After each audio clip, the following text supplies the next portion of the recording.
আসসালামু আলাইকুম সবাইকে আজকের ক্লাসে স্বাগতম। আজকে আমাদের টপিক হচ্ছে গুণগত রসায়ন। পরমাণু মডেল ও প্রাথমিক ধারণা থেকে আমাদের পড়তে হবে কি যে 1897 সালে বিজ্ঞানী থমসন ইলেকট্রন আবিষ্কার করেন। কি আবিষ্কার করেন? ইলেকট্রন আবিষ্কার করেন।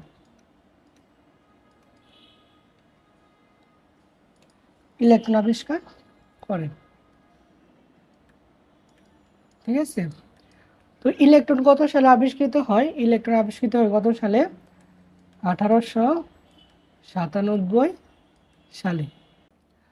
1897 থেকে 1932 সাল পর্যন্ত বিজ্ঞানীরা বিভিন্ন পরীক্ষা নিরীক্ষার মাধ্যমে অনেকগুলো মডেল উপস্থাপন করেন। তো তার মধ্যে প্রধান তিনটি মডেল হচ্ছে রাদারফোর্ডের পরমাণু মডেল,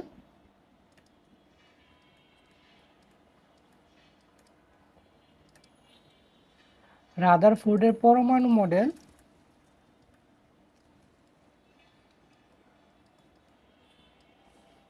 তারপর হচ্ছে বোর পরমাণু মডেল,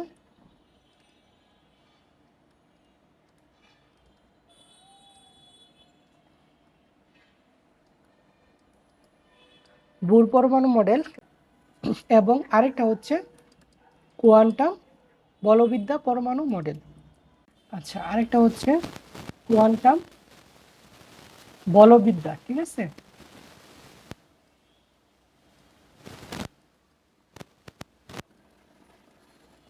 কোয়ান্টাম বলবিদ্যা পরমাণু মডেল। তো এই তিনটা হচ্ছে প্রধান পরমাণু মডেল, ঠিক আছে। তো ইলেকট্রন আবিষ্কৃত হয় কত সালে? 1897 সালে। তো ইলেকট্রন কে আবিষ্কার করেন? ইলেকট্রন আবিষ্কার করেন হচ্ছে বিজ্ঞানী থমসন। কে? বিজ্ঞানী থমসন। তো 1897 সাল থেকে 1932 সাল পর্যন্ত বিভিন্ন বিজ্ঞানী বিভিন্নভাবে পরীক্ষা নিরীক্ষা করেন। হ্যাঁ, পরমাণুর উপরে বিভিন্নভাবে বিভিন্ন পরীক্ষা নিরীক্ষা করে বিভিন্ন মডেল উপস্থাপন করেন।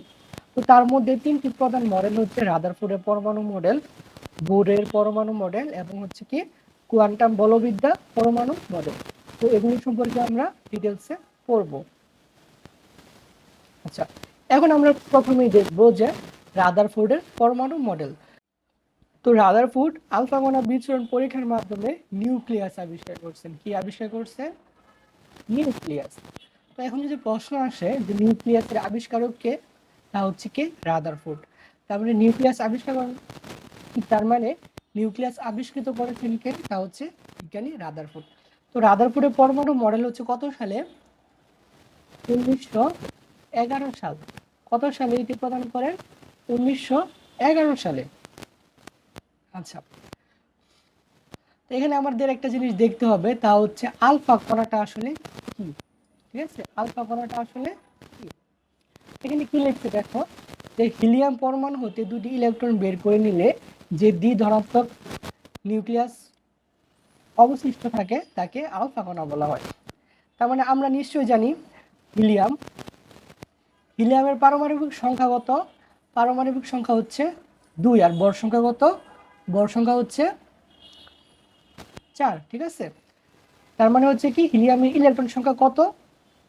2টা।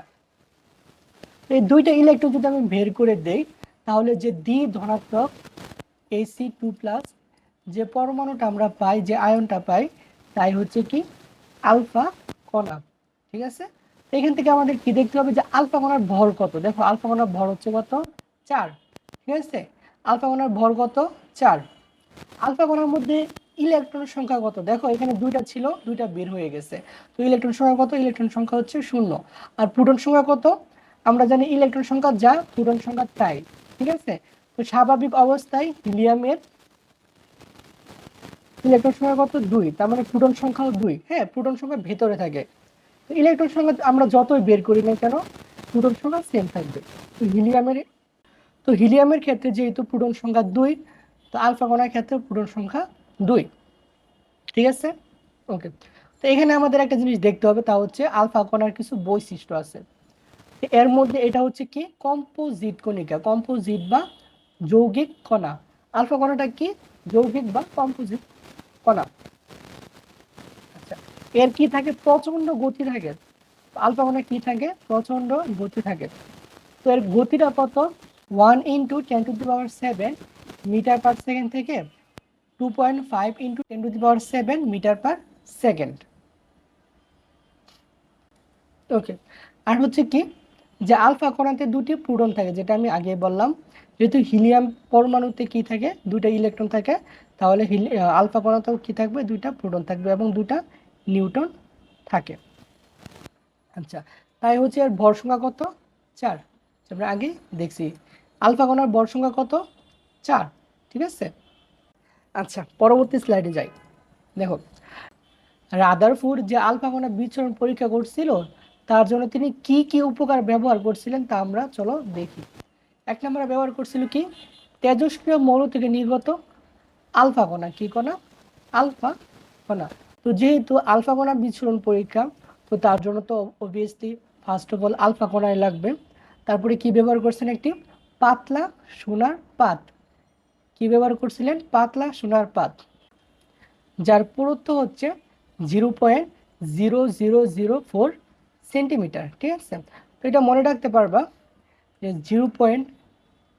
একটা দুইটা তিনটা জিরো, চারটা জিরোর জায়গা 4, ঠিক আছে। কি এককটা হচ্ছে সেন্টিমিটার। তারপরে আরেকটা কি ব্যবহার করছিলেন যে জিঙ্ক সালফাইডের আবরণযুক্ত পর্দা। কি ব্যবহার করছিলেন যে জিঙ্ক সালফাইডের আবরণযুক্ত পর্দা, তিনটা জিনিস ব্যবহার করছিলেন। আচ্ছা, এখন প্রশ্ন হতে পারে যে জিঙ্ক সালফাইড তিনি কেন ব্যবহার করছিলেন, তাই না। তো জিঙ্ক সালফাইড হচ্ছে অনুপ্রভা সৃষ্টিকারী পদার্থ। কি পদার্থ জিঙ্ক সালফাইড হচ্ছে অনুপ্রভা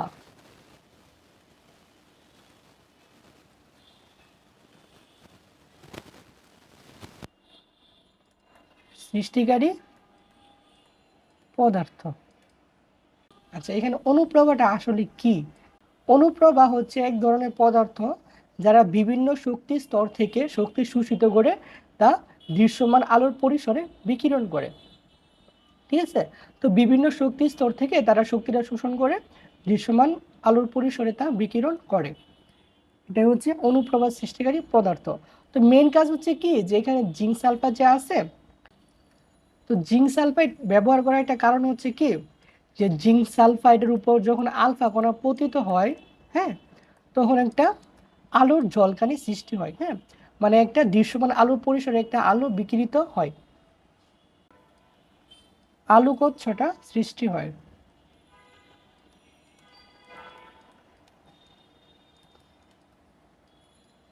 তো এখান থেকে আমাদের মোস্ট কয়েকটা এমসিকিউ আছে, তাও আমাদের দেখতে হবে, ঠিক আছে। তো ফার্স্ট অফ অল হচ্ছে সোনার পাতের পুরুত্ব কত, এটা অনেক ইম্পর্টেন্ট। কত 0.3 চারটা জিরো ছাড়া শুধুমাত্র কি লিখবা 4 লিখবা সেন্টিমিটার। আর জিঙ্ক সালফাইড, হ্যাঁ, আলফা কণা পরীক্ষায় কোনটি ব্যবহার করা হয় জিঙ্ক সালফাইডের আবরণযুক্ত পর্দা। তো জিঙ্ক সালফাইডটা ব্যবহার করা হয়। তো এমসিকিউর মধ্যে অনেক অপশন থাকে, লেড সালফাইড থাকে, বিভিন্ন সালফাইড থাকে। তো আমাদের মাথায় রাখতে হবে কি ব্যবহার করা হয় জিঙ্ক সালফাইড। তারপর আরেকটা হচ্ছে যে জিঙ্ক সালফাইড হচ্ছে কি অনুপ্রভা সৃষ্টিকারী পদার্থ। কি জিঙ্ক সালফাইড হচ্ছে অনুপ্রভা সৃষ্টিকারী পদার্থ। তো তিনটা এমসিকিউ আমাদের মানে একদম মাথায় রাখতে হবে, ঠিক আছে। আচ্ছা, চলো পরবর্তী স্লাইডে যাই আমরা। দেখো, এটা হচ্ছে কি যে মানে আলফা কণা যে পরীক্ষা, তার একটা সুন্দর একটা চিত্র দেওয়া আছে এখানে। তাহলে চলো আমরা দেখি। দেখো, আমাদের বইয়ে এই চিত্রটা দেওয়া আছে, আমাদের বইয়ে নিচের চিত্রটা দেওয়া আছে।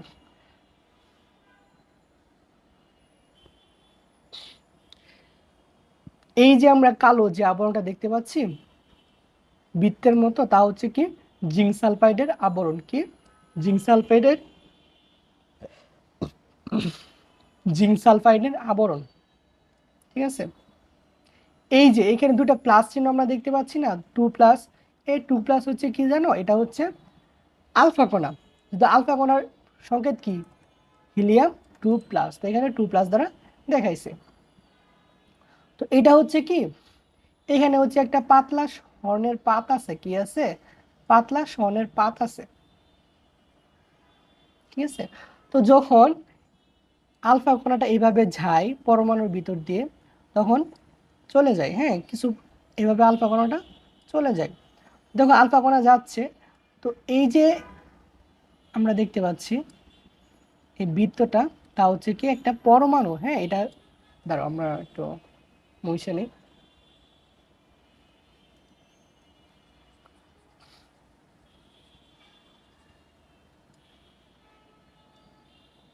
দেখো এই যে আমরা এই ইয়াটা দেখতে পাচ্ছি, এটা হচ্ছে তোমার একটা স্বর্ণ, হ্যাঁ, তার একটা পরমাণু দেখাচ্ছে এখানে।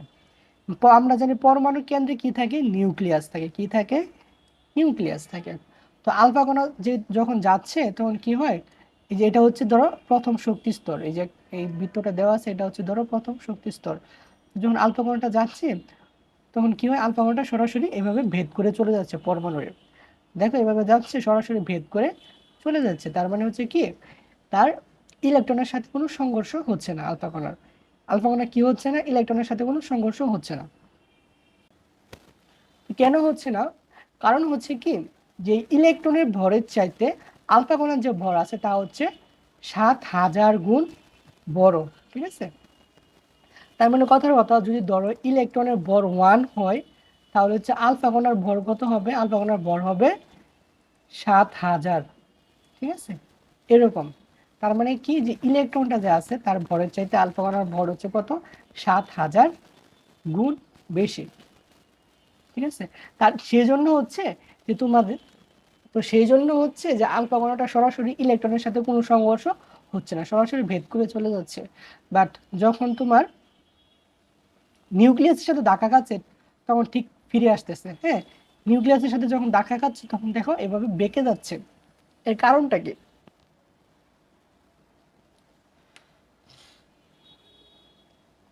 এর কারণ হচ্ছে যে পরমাণুর সমস্ত ভর একটি নির্দিষ্ট স্থানে কেন্দ্রীভূত আছে। তার মানে একটা পরমাণুর সমস্ত ভর কি একটা নির্দিষ্ট স্থানে অল্প জায়গার মধ্যে কেন্দ্রভূত আছে। তো এই ভরের সাথে যখন ধাক্কা খাচ্ছে আলফা কণাটা, তখন কি হচ্ছে, এটাকে অতিক্রম করে যেতে পারতেছে না। তো এটাকে তোমার কি করতেছে, পাশ কাটিয়ে চলে যাচ্ছে, ধাক্কা খেয়ে আবার সরাসরি বিপরীত দিকে চলে আসতেছে। আচ্ছা দেখো উপরের চিত্রে কি, যে তেজস্ক্রিয় পদার্থ মানে আলফা কণা। তো আলফা কণা এইভাবে যাচ্ছে, যাওয়ার পরে কি হচ্ছে, এটা হচ্ছে স্বর্ণের পাত। আর এই যে আমরা বৃত্তের মতো ইয়াটা দেখতে পাচ্ছি, এটা হচ্ছে কি জিঙ্ক সালফাইড, জিঙ্ক সালফাইডের পর্দা। তো যখন যাচ্ছে তো কি হয়, ধরো এটা হচ্ছে কি, এটা দ্বারা কি বোঝাচ্ছে তারা, যে একটা স্বর্ণের পাত। তো দেখো যখন আলফা কণা যাচ্ছে,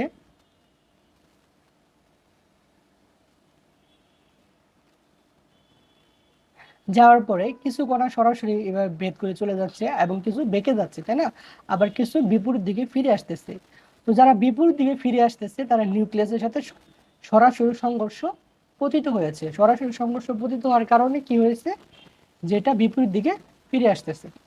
তো আর কি এই ছিল রাদারফোর্ড আলফা কণা বিচ্ছুরণ পরীক্ষা। তো দেখো আলফা কণা বিচ্ছুরণ, তো দেখো আলফা কণা বিচ্ছুরণ পরীক্ষায় পর্যবেক্ষণ করে আমরা কি পাই। এক নম্বরে পাই কি, যে প্রায় 99% আলফা কণায় সোনার পাত ভেদ করে সোজাসুজি চলে যায়, যা আমরা পরীক্ষাতে দেখতে পারতেছি। কি হয়, 99% আলফা কণায় সোনার পাত ভেদ করে চলে যায়। তবে মাত্র কয়েকটি আলফা কণা তাদের পথ থেকে পেছন দিকে চলে যায়। তো জাস্ট কয়েকটি আলফা কণা আছে যারা কি হয়, যে বেঁকে পথ থেকে এভাবে বেঁকে চলে যাচ্ছে, ঠিক আছে, এভাবে বেঁকে কি চলে যাচ্ছে কয়েকটি। আর খুব কম সংখ্যক আলফা কণা কি, খুব কম সংখ্যক আলফা কণা বিপরীত দিকে ফিরে আসে। কত সংখ্যক, প্রায় 20,000টির মধ্যে একটি। কতটি, প্রায় 20,000টির মধ্যে একটি কি করতেছে, যে একদম উল্টো দিকে ধাক্কা খেয়ে উল্টো দিকে ফিরে আসতেছে। তো এই পরীক্ষা থেকে বিজ্ঞানী রাদারফোর্ড কি সিদ্ধান্ত নিলেন তা আমরা দেখব, ঠিক আছে। তো তিনি এই সিদ্ধান্ত নিয়েছেন যে খুব অল্প সংখ্যক আলফা কণা যেহেতু বিপরীত দিকে ধাক্কা খেয়ে ফিরে আসতেছে, তো নিশ্চয়ই আলফা কণা এমন কিছুর সাথে ধাক্কা খেয়েছে যা আলফা কণার যা আলফা কণার চাইতেও বেশি শক্তিশালী। তো তিনি ওই স্থানটির নাম দেন নিউক্লিয়াস। ঠিক আছে, তো তিনি ওই স্থানটির কি নাম দেন? নিউক্লিয়াস। তো এইভাবে কিন্তু বিজ্ঞানী রাদারফোর্ড নিউক্লিয়াস আবিষ্কার করছিলেন। আচ্ছা দেখো, আমরা পরবর্তী স্লাইডে যাই। দেখো, এর পরীক্ষা থেকে রাদারফোর্ড কি সিদ্ধান্ত গ্রহণ করেন তা আমরা চলো দেখি।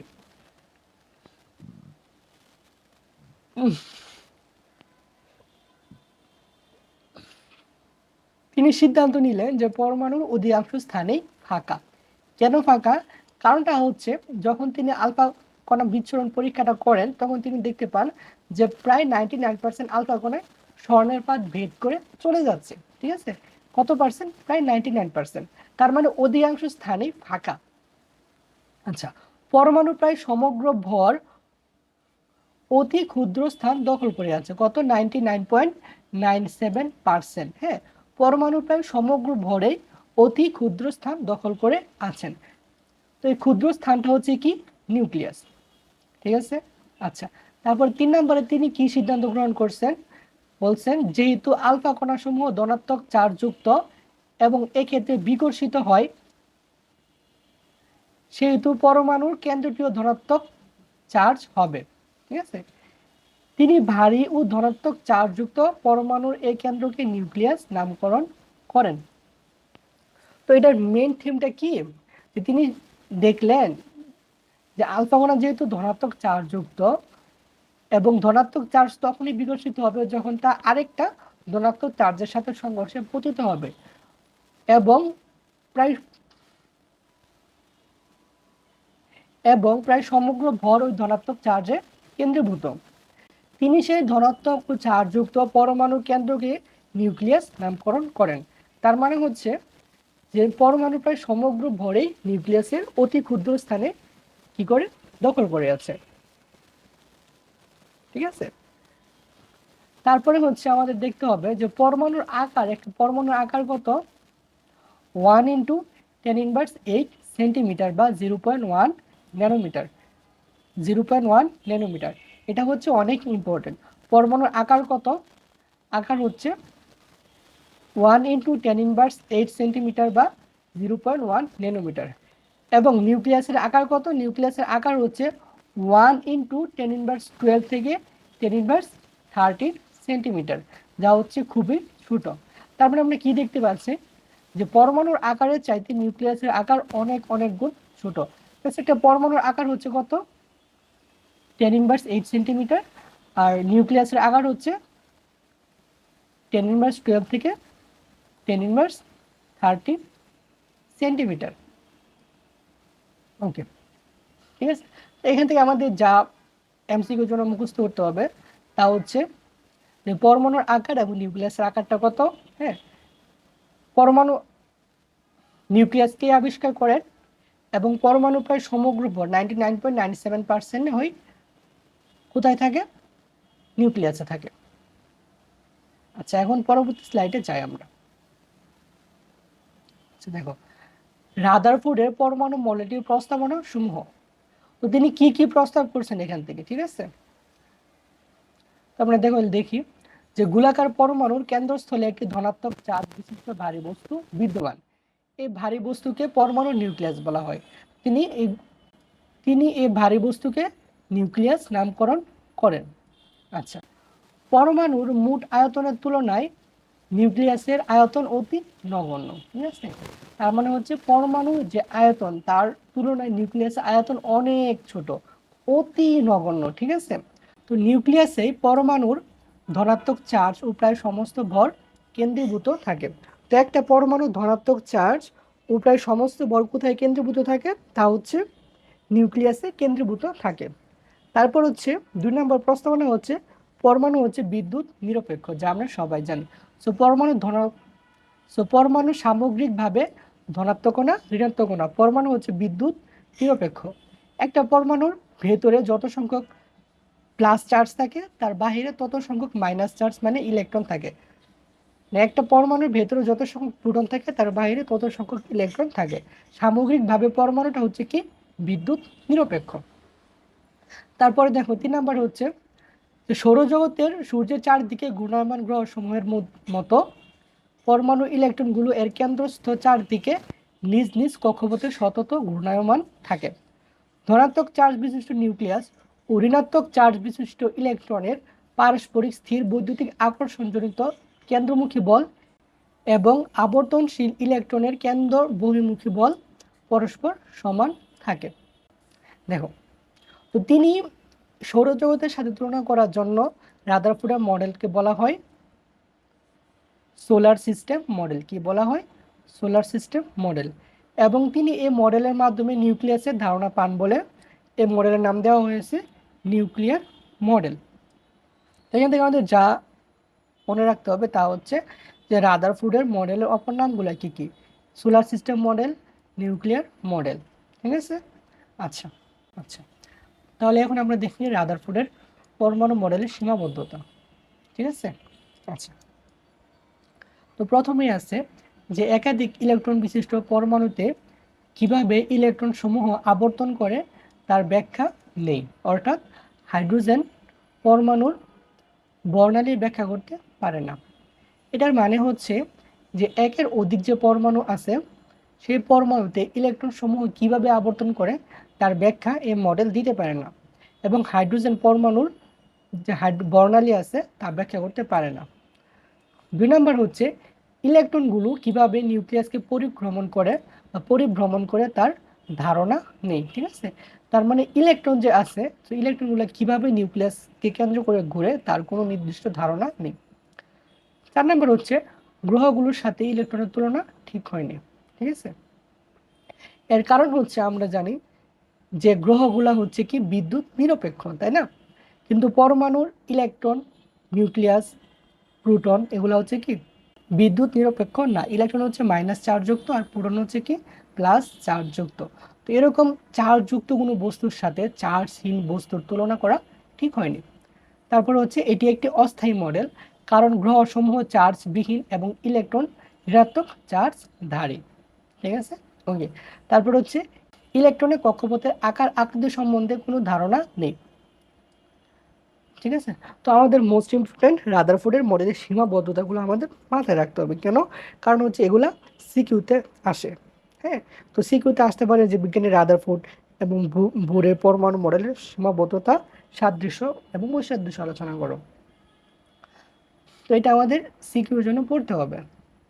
তো এখানে 5টা পয়েন্ট আছে, বইয়ে হয়তো বা আরও 1-2টা বেশি থাকতেও পারে, তো তোমরা সুন্দর করে পড়ে নিবা। তো এই ছিল আর কি আমাদের আজকের ক্লাস। তো আশা করি ক্লাসটি বুঝতে পেরেছ। তো দেখা হবে পরবর্তী কোনো ক্লাসে। ততক্ষণ ভালো থেকো। আল্লাহ হাফিজ।